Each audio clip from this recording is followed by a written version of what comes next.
রাধে রাধে সবাইকে। তোমরা সবাই কেমন আছো? আশা করছি ভালো আছো, আর আমিও খুব ভালো আছি। মহানাজ ব্লগের আরও একটা ভিডিওতে তোমাদের অনেক অনেক স্বাগত। বেশ কিছুদিন পর আমি আবার একটা লম্বা ভিডিও দিচ্ছি। সকাল সকাল ভাবছো এটা কোথাকার ভিডিও বা কেন বা হঠাৎ করে ভিডিও দিচ্ছি, তো সেটা আমি পুরো ভিডিওটাতে দেখলে তোমরা বুঝতে পারবে। তো আমি সকাল সকালই বেরিয়ে পড়েছিলাম, কারণ আজকে ট্রেনের টাইমটা ছিল 8:40। তো সেখানে একদম এক্স্যাক্ট টাইমেই ট্রেনটা ছেড়েছে, কিন্তু এখানে ট্রাভেলটা আমাকে একা করবার ছিল। তো সে কারণে আমি একা ছিলাম, একটু বোর হচ্ছিলাম। তো যাই হোক, ওখান থেকে ট্রেনটা ছাড়ার পরে কুশিনগরের এই জঙ্গলটা যখন যায় বেশ ভালো লাগে। পুরো জঙ্গলটা সবুজ সবুজ, এর ভেতর দিয়েও রাস্তা আছে যদিও, আর ট্রেনের রাস্তাটাও এর পাশ থেকে, এই জন্য পুরো জঙ্গলটা দেখা যায়। আমি খানিকটুকু অন্যান্য ভিডিওতেও তোমাদের সাথে শেয়ার করি বটে। তো যাই হোক, এই ভিডিওটাতেও শেয়ার করলাম, ভাবলাম চলো অল্প অল্প ক্লিপ নেব, তো তোমাদের সাথে পুরো ভিডিওটা শেয়ারও হয়ে যাবে। তো এখান থেকে বেরিয়ে বেশ খানিকটা দূর যাওয়ার পরে না, এখানে আমি চেষ্টা করছিলাম এখানে আমাদের কাশফুল দেখানোর। এখানে একটু আগে যখন আমি ক্যামেরা খোলার আগে দেখো, এই যেগুলো মরে যাওয়া ঘাস মতো দেখা যাচ্ছে না, ওগুলো কিন্তু সব কাশফুলের। তো আমি চেষ্টা করছিলাম যে বুঝি কাশফুলগুলো তোমাদের দেখাতে পারবো। আমাদের এইখানে যেমন দুর্গাপুজোর আগে আগে কাশফুলটা দেখা যায়, দুর্গাপুজোর পরে দেখা যায় না, বাট বিশ্বাস করো ওইখানে কিন্তু অনেক বেশি কাশফুল দেখা যায়। আর এগুলো এর পরে তোমাদের যখন ভিডিওটা বানিয়েছি, এর পরে ওটাকেও অ্যাড করেছি, সেটা দেখলে তোমরা বুঝতে পারবে। তো যাই হোক, এইসব দেখতে দেখতে বেশ খানিকটুকু সময় চলে যাওয়ার পরে ভাবলাম চলো একটুখানি ঘুম দিয়ে দেওয়া যাক, কারণ অনেক সকালে উঠতে হয়েছে। সেই 4:45 নাগাদ আমি উঠেছি। এইবার দেখো এই ভিডিওটা অ্যাড করলাম, এখানে যেগুলো হোয়াইট হোয়াইট দেখা যাচ্ছে না, এগুলো সবই কিন্তু কাশফুল। তার মানে বুঝতে পারছো, এখানে আমি ভাবতাম যে শুধু হয়তো আমাদের বাংলাতেই কাশফুল হয় বা ওরকম দেখা যায়, কিন্তু না। আবার এই কাশফুলের এই যে মানে এই যে কাশফুলের যে ডালগুলো থাকে, মানে যেটাকে বলে কি বলে আমি বোঝাতে পারছি না, সেগুলো দিয়ে বা ঝুড়ি মতন বানানো হয়, সেগুলো বিয়ের সময় কাজে লাগে। তো এখানে অনেক বেশি পরিমাণে কাশফুল ছিল, আর দেখে খুব ভালো লাগছিল। দূর থেকে দেখলে মনে হবে যেন খণ্ড খণ্ড মেঘ জমে রয়েছে, কিন্তু কাছ থেকে আমি জুম ইন করে দেখিয়েছি, আর এইখানে যেই মানে কাশটা না খুব একটা পরিষ্কার ছিল না। তো যাই হোক, এরকম করতে করতে ট্রেনটা 3 ঘন্টা লেট হওয়ার পরেও আমাকে ঠিকঠাক সময়ের ভেতরে পৌঁছেছে, যদিও 2:30টায় পৌঁছানোর কথা ছিল, আমি একে পৌঁছিয়েছি 5টার পর। এখন কিন্তু আমি এবার তোমাদেরকে বলি, এখন কিন্তু আমি ব্যান্ডেল থেকে বাঁশবেড়িয়া ট্রেনে উঠে পড়েছি। এবার অত কষ্ট দিইনি, কারণ আমি জানতাম ট্রেনটা অনেকটা লেট হবে, সেই জন্য আমি আর রাত্রেবেলায় আমাকে আনতে যেতে বলিনি। আমি ওখান থেকেই ট্রেন ছিল, সেই ট্রেনে করে আমি আবার বাঁশবেড়িয়া চলে এসেছিলাম। বাঁশবেড়িয়া থেকে আমার বোন আমাকে আনতে গেছিলো, আর মামাও ছিল।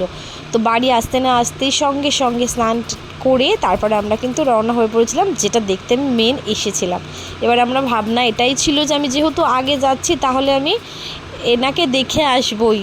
অনেক বছর হয়ে গেছে এনাকে আমি দেখি না, কারণ দিওয়ালি থাকার কারণে আসা হয় না, আর আমি যখন আসি তখন ইনি থাকেন না।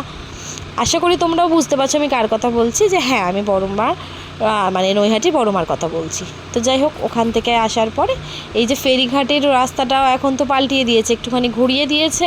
সেখান থেকে আমরা ফেরিঘাট পর্যন্ত চলে এসেছিলাম। আমরা এতটাও আশা করিনি যে এইভাবে আমাদের দর্শন হবে। খুব ভালোভাবে আমরা বড়মাকে দর্শন করতে পেরেছি। প্রথম দিন আমার বোন যদিও পুজো দিতে এসেছিলো, সেদিন খুব ভালো দর্শন হয়নি, কারণ মাকে সেদিন অর্নামেন্ট পরানো হয় বলে মুখের সামনেটা একদম ব্লক ছিল। তো এখানে আমি খুব খুশিও ছিলাম, জানো তো, বেশ কয়েক বছর পর। আর খুব এক্সাইটেডও ছিলাম, খুব গল্প করছিলাম, কথা বলছিলাম, আর সদ্য সদ্য আমি নেমেছি, একটা অন্যরকম ফিল হচ্ছিলো। ভাবছিলাম যে চলো ফাইনালি আমি বুঝি দেখতে পাবো।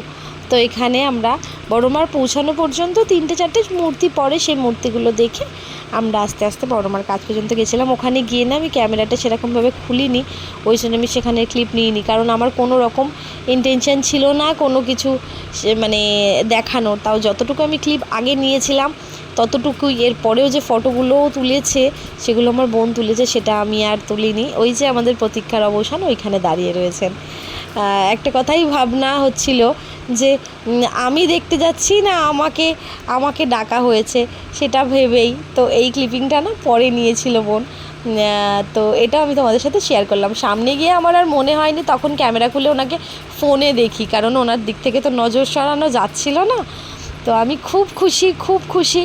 যারা দেখতে পায়নি তারা এখান থেকে যতটুকু আমি পেরেছি সেখান থেকে দর্শন করে নিতেই পারো। তো যাই হোক, আমরা বড় মার দর্শন করে তারপরে এবার আমরা ফিরছিলাম। আর যখন আমরা ফিরছি তখন কিন্তু বেশ ভিড় হচ্ছিল, বেশ খানিক, কারণ ভর্তি ভর্তি লঞ্চগুলো ভর্তি ভর্তি যাচ্ছিল। তা আমি আর বোন এটা নিয়ে আলোচনা করছিলাম যে যাক, আমাদের দর্শন ভালোভাবে হয়ে গেছে। এখানে আমাদের দর্শন করে আমি বাড়ি এসে এবার যেহেতু বৃহস্পতিবার, ওই জন্য পুজো দেওয়ার জন্য সব কিছু জোগাড়জাত করে পুজো দিয়েছি। আজকে আমাদের লক্ষ্মীকে একদম বাড়ির গিন্নির মতো সাজানো হয়েছে, একটা কটনের শাড়ি পরানো হয়েছে। তোমরা জানিয়ে লক্ষ্মীকে কেমন লাগছে, মানে লক্ষ্মীকে মানে আমাদের বাড়ির লক্ষ্মীকে কে কেমন লাগছে। এই যে আমাদের রাধারানী, এই সবগুলোই আমি তোমাদের সাথে ভাবলাম যে আজকে একটা ছোট্ট ভিডিও শেয়ার করবোই। বহুদিন ভিডিও তোমাদেরকে দিই না, আজকে আমি ভিডিও দেবো। তো সেটা ভেবে যে আমি পুজো টুজো দেওয়া হয়ে গেছে। কয়েকদিন আগে আমাদের বাড়িতে মায়ের পুজোও হয়েছিল।